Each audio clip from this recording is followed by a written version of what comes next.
I love being asked to ponder the different teaching elements in a piece, so thank you for your request.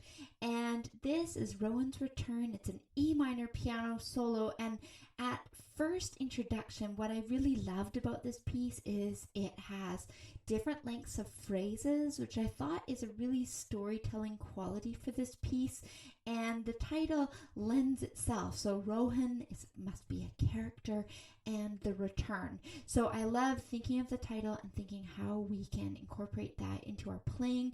I also love that there's this tender opening, and then as we go into page 2, it says with motion. So you're able to speed up, you're able to add some excitement to it. Then there's a ritardando on page 3, and then a bit more motion again, and then an accelerando poco a poco at the end, which means getting faster little by little to the end.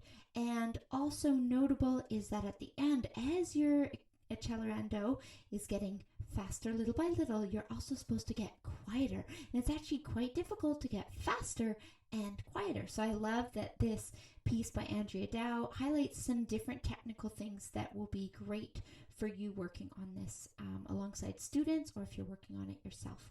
So the first thing, we're going to dive into 3 sections, just little micro sections that you might want to take a look at. The first is at measure 9, and it has this section here.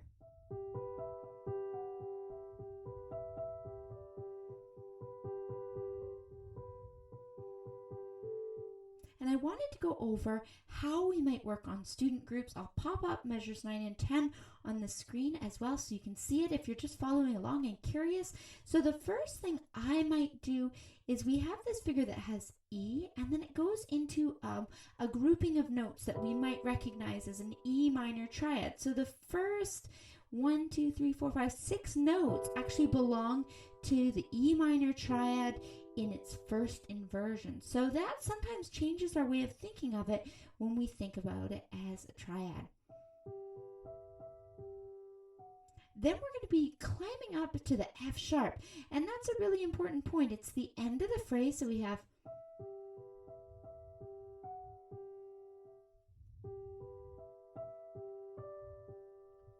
So I love thinking about your hand and the comfort of your hand. So I would make sure when you're stretching to F sharp, if your hand doesn't comfortably reach that, remember that you don't need to have your thumb anchored at the bottom. You can let it lift off, balance on your baby finger, and then trust that your hand can find the G again. So demonstrate that again.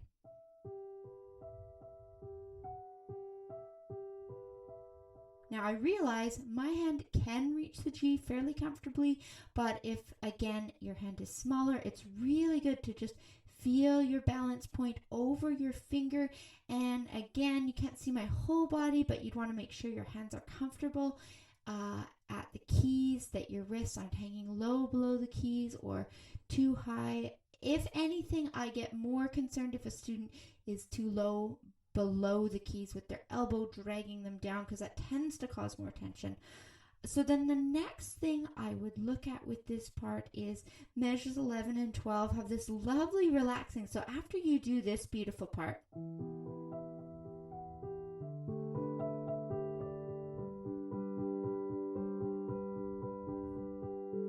I love that part because it really gives, you'll hear me talk about this lots, this nice lateral motion of the wrist, rocking back and forth. So it gives your hands a chance to just really stay near the keys, but be rocking. So that's really beneficial. The next part that I look at is at measure 18. I'll pop that on the screen. And once again, we have some E minor triads. The first group of 4 notes is an E minor triad, but we have a little twist here because instead of using triad fingering, we're instructed to use, so we're going to be using our 4th finger, just like it's notated on the music, because we're going to be climbing to an F sharp again. So it sounds like this.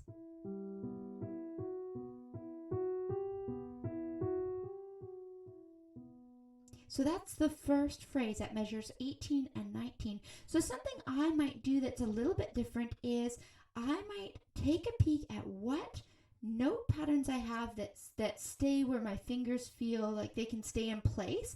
And so I would play the E first, and then my next note grouping is a G, B, E, F sharp, and that's actually all in one group of notes. So you'll see it here when I play it again, that we're playing E alone, and then we get to go.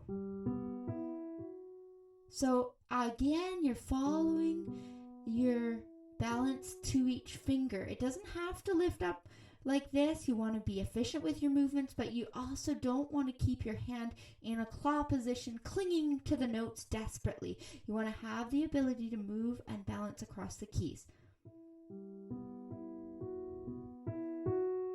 There's our next note grouping. And sometimes it might just be me, but I love to see where the triads are coming in and then where the non-chord notes. So we have this E minor triad in its second inversion, root, first, second, and then it has this added F sharp. And again, these aren't played solid in this pattern. I'm looking at measure 19. If you open your book or if you're listening along, hopefully you'll learn something that applies to other pieces as well.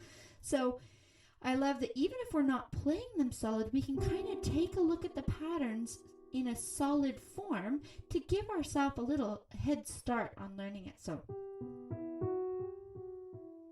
then the next pattern is similar, but now it goes up into a 4-note chord pattern. So we have the G with finger 4, and then we have 4-note chord in E minor. So again, looking at it solid, finding those triad patterns and those chord patterns are going to be beneficial as you learn this piece. The last section that I wanted to highlight is this one at measure 42, especially the left hand this time, because we have this Accelerando, we have fifths moving back and forth, and then all of a sudden up to C major, up to E minor, and then a quiet E minor at the end. So you can see that practicing that with the leap there is going to be one of the trickier things that you do in this piece, and you've got something different happening in this next part. So I'll leave it at that. You can see I have a little one joining me, and I will see you in the next video. Thanks for being here.